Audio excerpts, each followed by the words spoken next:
Il y a un peu plus d'un mois, un chat répondant au nom de Nemo avait été martyrisé par des jeunes dans les Ardennes. Recueilli et soigné par une association locale, il a finalement trouvé une famille aimante pour lui permettre de connaître un nouveau départ dans la vie. Une bande de jeunes de Charleville-Mézières, Ardennes, s'en était pris à ce pauvre chat. L'utilisant comme ballon de football. Nemo avait vécu un véritable calvaire début septembre. Les individus avaient ensuite essayé de le noyer dans la fontaine Charles de Gonzague, comme le rapporte France 3 Grand Est. L'animal a survécu à ces actes cruels. Il a ensuite été pris en charge et soigné par l'équipe d'une association locale, la Ligue pour l'intérêt de la société et de l'animal, LISA. Nous l'avons gardé une semaine dans nos locaux, et il a vu le vétérinaire. Il a été vacciné et pucé, indique Sabina, présidente de la dite organisation. Bien qu'il n'y ait eu qu'une poignée de personnes désireuses d'adopter le chat, une famille a finalement été trouvée pour le félin. Un couple de retraités ardennais, en l'occurrence. L'animal ne s'appelle plus Nemo, mais Zach désormais. Affolé et très craintif après son sauvetage, il est beaucoup plus serein aujourd'hui. Puisqu'il fait des câlins et tout se passe bien, ajoute la présidente de l'association Lisa. Il entre dans la douche et sent quelque chose frôler son pied, il pousse un cri de surprise. Un petit invité inattendu est entré dans la douche au même moment que son humain qu'il ne voulait visiblement pas quitter. Lorsque l'on parle d'animaux de compagnie, on pense bien souvent aux chiens et aux chats, plus rarement aux rats. Pourtant, ils font de merveilleux compagnons et peuvent témoigner beaucoup d'amour à leur humain. La preuve dans l'histoire que vous allez découvrir ci-dessous, qui a été partagée initialement sur Reddit par Utre Lachaud. Une douche en bonne compagnie. Tout débute lorsqu'un homme décide de prendre une bonne douche. Jusqu'ici, rien de bien original.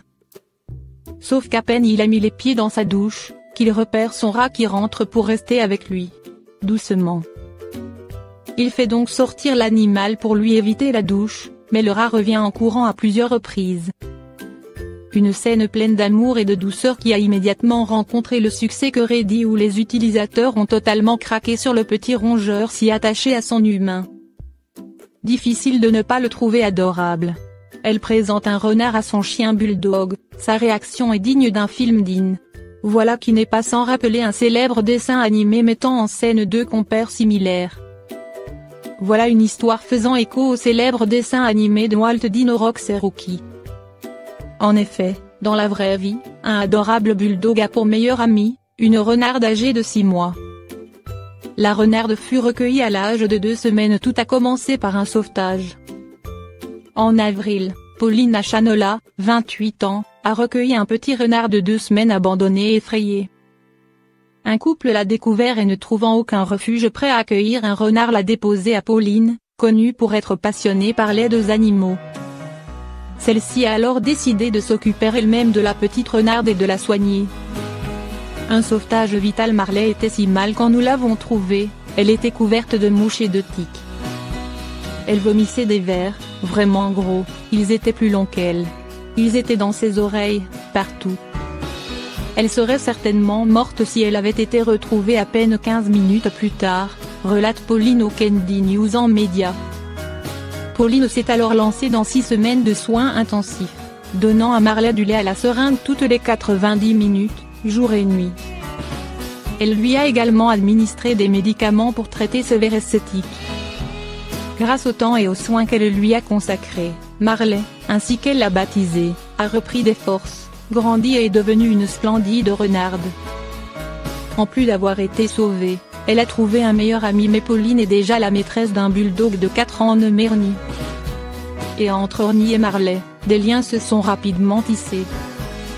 J'étais inquiète pour Marley au début et comment elle s'entendrait avec les chiens en particulier, se rappelle Pauline. Et pour cause, Ernie était terrifiée par Marley au début, et elle ne l'aimait pas, mais elle a lentement commencé à dormir plus près d'elle. Puis, au bout de 3 semaines environ, le chien et le renard ont commencé à jouer ensemble et sont depuis lors les meilleurs amis du monde. Rox et Rookie, dans la vraie vie ils font tout ensemble, ils sont inséparables. Ils jouent l'un avec l'autre toute la journée, ils dorment ensemble tous les soirs, ils se promènent ensemble, détaille Pauline, ravie. Il faut dire que les chiens sont généralement utilisés pour chasser les renards, non pour copiner avec eux. Mais comme dans Rox et Rookie, la magie de l'amitié peut faire des miracles parfois aussi dans la vraie vie.